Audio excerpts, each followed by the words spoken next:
ایک بہت ہی متاثر کن اور ایک بہت ہی تاریخی واقعہ امام دہلوی رحمۃ اللہ علیہ بیان کرتے ہیں کہ ابن عساکر تاریخ دمشق الکبیر جلد number 66 Valium number 66 page number 325 پر یہ واقعہ لکھے ہیں۔ یہ واقعہ سنیے، سننے کے بعد اپنے آپ کو خدا کے سپرد کر دینا، خدا کو سرنڈر کر دینا کتنا بڑا درجہ دلاتا ہے، اس کا آپ کو اندازہ ہو جائے گا۔ یہی وجہ ہے کہ پچھلے زمانے میں بڑے بزرگ سکھاتے تھے، گھروں میں تعلیم دی جاتی تھی کہ خدا کو سونپ دو اور بری ہو جاؤ، یعنی خدا کے حوالے کر دو اور ٹینشن فری ہو جاؤ۔ یہ جو واقعہ ہے، یہ واقعہ واقعی ہمارے لیے بہت بڑی رہبری کا ذریعہ بنے گا، اور واقعہ بیان کر رہا ہوں وجہ تخلیق کائنات سید المرسلین رحمت للعالمین محمد الرسول اللہ صلی اللہ علیہ وآلہ وصحبہ وسلم کے جوانی کا۔ ابھی نبوت کا اظہار نہیں ہوا، ابھی آپ پورے معاشرے میں صادق اور امین کی حیثیت سے مشہور و معروف ہیں۔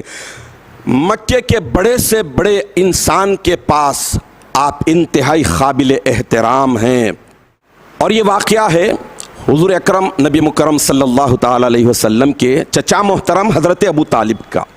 حضرت ابو طالب شدید مرض میں مبتلا ہیں، اور مرض کی شدت ایسی تھی، اندازہ یہ لگایا جا رہا تھا کہ شاید یہ مرض شدت اختیار کرتے کرتے موت کے منہ میں پہنچا دے گا۔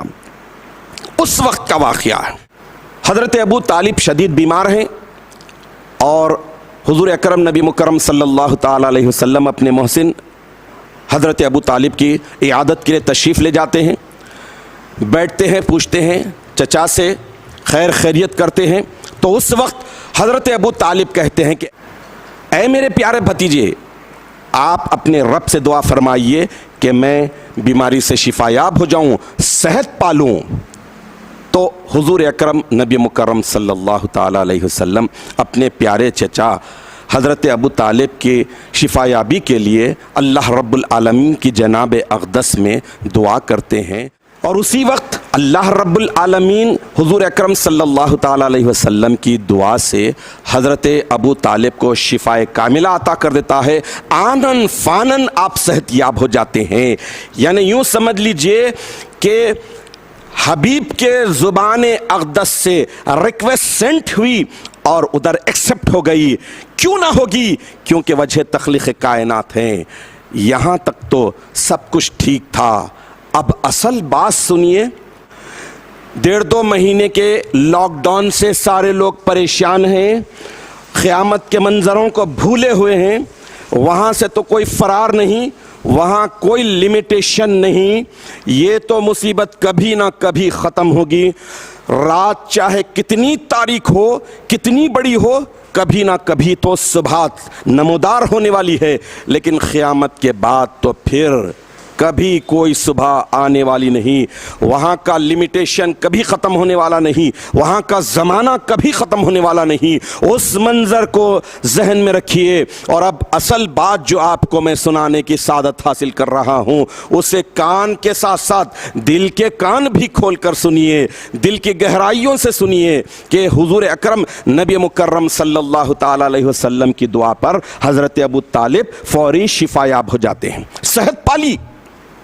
اب اس کے بعد صحت ملتے ہی چچا محترم حضرت ابو طالب اپنے بھتیجے سے کہتے ہیں کہ یا ابن اخی، اے میرے پیارے بھتیجے، ان ربک الذی تعبد لیطیعک، اے میرے پیارے محبوب بھتیجے، میں نے دیکھا ہے کہ آپ جس رب کی عبادت کرتے ہیں وہ ضرور آپ کی جلد مان لیتا ہے، اطاعت کرتا ہے، موافقت کرتا ہے۔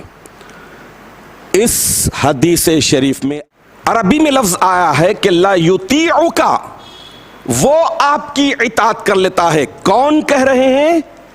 حضرت ابو طالب۔ کس کے تعلق سے؟ میرے اور آپ کے آقا محمد الرسول اللہ صلی اللہ تعالی علیہ وسلم کے تعلق سے. یعنی آپ جس رب کی عبادت کرتے ہیں، آپ جب اسے کوئی چیز بولتے ہیں، کوئی فریاد کرتے ہیں، تو وہ ضرور فوراً آپ کی مان لیتا ہے، سن لیتا ہے، موافقت کرتا ہے. آپ جیسا بولتے ہیں وہ ایسا سن لیتا ہے. اس کے جواب میں آقائے دو جہاں حضور اکرم نبی مکرم نور مجسم صلی اللہ تعالی علیہ وسلم نے جو فرمایا وہ بات بڑی خاص ہے. وہی بات بہت بڑا میسج ہے آج کی اس پوری تقریر کا، کہ اس بات کو اگر ہم سمجھ لیں تو خدا کی قسم خدا کو سونپنے کا جذبہ ہمارے اندر ابھرے گا، سرنڈر ہونے کا جذبہ ہمارے اندر ضرور پیدا ہوگا. اللہ کے رسول صلی اللہ تعالی علیہ وسلم جب یہ سنے تو ارشاد فرمایا کہ اے میرے پیارے چچا، وَأَنْتَ لَوْ أَطَعْتَهُ لَكَانَ يُطِيعُكَ، اے میرے پیارے چچا، اور اگر آپ ویسے ہو جائیں جیسے وہ چاہتا ہے تو وہ ایسا ہو جائے گا جیسا آپ چاہتے ہیں. سبحان اللہ رب العالمین، سبحان اللہ بحمدہ. کیا پیاری بات میرے آقا نے فرما دی. میرے آقا کنڈیشنل فرما رہے ہیں، اگر آپ ویسے ہو جاؤ جیسے وہ چاہتا ہے تو وہ ایسا ہو جائے گا جیسا آپ چاہتے ہو. اسی بات کو قرآن ابو الانبیاء سیدنا ابراہیم علیہ السلام کی دعا کے طور پر فرما رہا ہے کہ اِنَّ صَلَاتِي وَنُسُكِي وَمَحْيَايَ وَمَمَاتِي لِلَّهِ رَبِّ الْعَالَمِينَ، بے شک میری نماز، میری قربانی، میرا جینا، میرا مرنا، سب کچھ رب العالمین کے لیے ہے.